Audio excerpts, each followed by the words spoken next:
Okay, we're back at the 2016 Ohio EMS Conference presented by Ohio Health. Joining us now, attending physician at Doctors Hospital, correct? Yes, sir. Dr. Eric Cortez, also the Associate Medical Director for Columbus Fire, yes. correct? That's kind of one of the things I want to talk to you about. There's a lot of research you've been kind of championing at Columbus Fire. Sure. Tell us a little bit about the things that you're studying there with the good folks from Columbus Fire. Thank you. Yeah, thanks for having me this morning. We've been doing several different research topics at Columbus Fire. We've done some cardiac arrest evaluations. We've looked at some airway evaluations. We've done some ketamine investigations as well, looking into our agitated patients and the best way to approach those types of patients in the pre-hospital setting as well. So let me ask you this, what's worked, what doesn't work, what is the research showing? There's been a lot of pre-hospital research on ketamine, and I think we're moving to it being more and more accepted, and especially when you're comparing what we have to use for our agitated patients. So traditionally we have our benzodiazepines, and the nice thing about Versed and some other medications is you have multiple routes of administration. They can be given IM, IV, intranasally through a MAD device. There are some negative consequences to benzodiazepines, and those include hypotension, hypoxia. And when we talk about our critical patients, those are two things that you don't want. So what we're finding with our ketamine is that with our research, ketamine, either IV or IM, has been pretty beneficial in achieving sedation for our agitated patients. And with ketamine, you have less concern about respiratory depression, and you have less concern about hypotension and cardiovascular collapse. Gotcha. Very good. Tell us about some of the cardiac arrest studies you've been participating in. Well, several different cardiac arrest studies. One thing that we're looking at is double sequential defibrillation for persistent VFib. So there's several different definitions throughout the literature for persistent VFib. In our research, we've looked at persistent VFib after 5 single defibrillations have failed.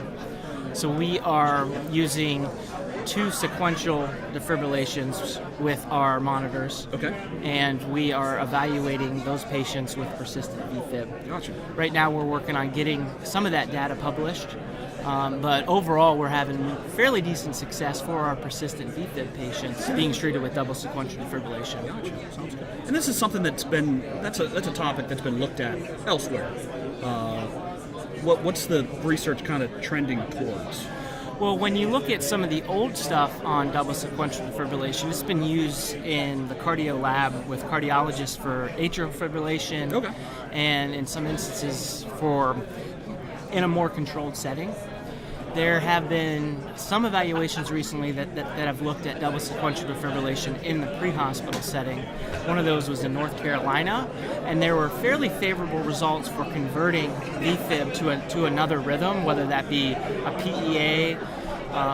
There were no patients, I believe, that were able to survive from the double sequential defibrillation. So there's a lot of work that still needs to be done.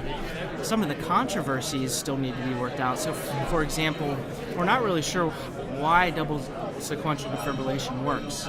Some folks believe that it's an energy dose, so it's not so much the sequential nature of the shocks, but it's the amount of energy that we're using.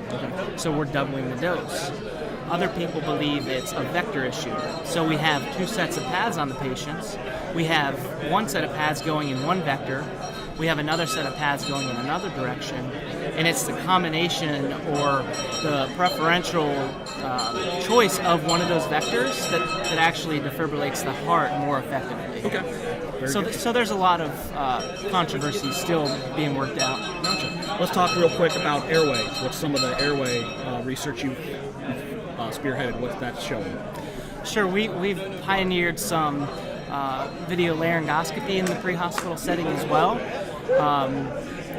We've incorporated that as an additional tool for our airway management. We've been able to study that in simulation labs and have a wholesale kind of rollout of the addition of our video laryngoscopy for our providers. And it's really been a nice supplement to our more traditional approach to airway management, including direct laryngoscopy and other techniques. Very good. Sounds good. Dr. Eric Cortez of Columbus Fire, as well as Doctors Hospital, we greatly appreciate you Thank you, stopping sir. by and talking with us. Thank you very much. Stick with us. We'll be back.